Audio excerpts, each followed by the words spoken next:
please let me know if there's anything we can do to make the conference more enjoyable. So on the topic of the Wolfpack Research Development Team, if you've been in this room for a while, you've probably heard this a couple times, but just to put it simply, we're a group of middle through high school students, and we build, test, launch CubeSats. We've got 3 up already: the SmallSat 2018, CapSat in 2019, and FlipSat last year. And Wolfpack hopefully launching soon, but I believe it's been delayed to next year. So as you probably know, CubeSats democratize access to space. Now, middle schoolers through college students can build a satellite, and with this new democratization comes the need for robust risk analysis. One of the many methods that can be used for that is the Monte Carlo method. It was created during World War II by mathematicians John von Neumann and Stanislaw Lem while they worked on the Manhattan Project, and it nowadays is really used for risk management and economics and financial fields, but it's definitely been applied to aerospace in the past. Some examples of the Monte Carlo method. One of the ways I like to describe how it works is just with a simple coin flip.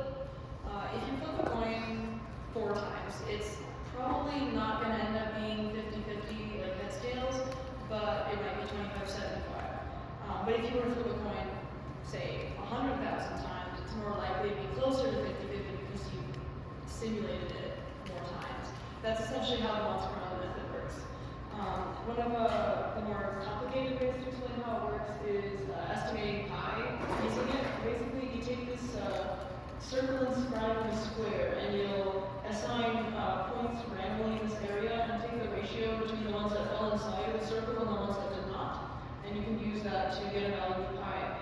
I ran this in Python, as shown at the table there, and as you can see, as the runtime increases, the closer the estimated value gets to the actual reality. As I mentioned earlier, Monte Carlo has been used in aerospace quite a few times. 2 examples I'd like to use are, first of all, NASA's Wolfpack. It was sent there to study the oceans, possibly for life, and was heavily subject to Jovian radiation due to being near Jupiter. I'll talk about it more later. And the SmallSat 1, which was our debut mission in 2018, and we had to use it to test our possibility of colliding with another CubeSat. So more on the Europa Clipper. So the Europa Clipper was a space probe launched in October last year. It was essentially sent to Europa to study its ocean. Now, Europa is one of Jupiter's very many moons, and Jupiter gives off Jovian radiation, which could be an extreme potential threat to the Europa Clipper's hardware. So NASA used the Monte Carlo method to analyze this risk and then mitigated it with a rad hard box around the hardware. Now a bit more on the SmallSat 1. So it was a secondary payload with NASA's CSLI, and we launched on the SpaceX Falcon 9. Now, being a secondary payload, we had to launch with another CubeSat, 2U, in the same deployer, and we had to use Monte Carlo to test if we would collide with that CubeSat after being deployed. This is the launch here. My past Monte Carlo work that I actually presented here last year kind of follows a similar concept to what I just described.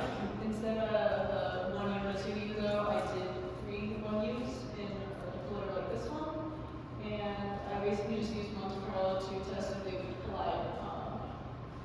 But now I'm doing something a bit more complicated. So I'd like currently to use Monte Carlo to create some form of astrodynamic simulation that takes into account a bunch of pretty important variables that aren't normally paid attention to, like non-spherical Earth and other small divergences in Earth's radius, water, whose density can affect gravitational acceleration, I showed that equation there, solar pressure and gravity, and perhaps even the layers of the Earth, like the mantle.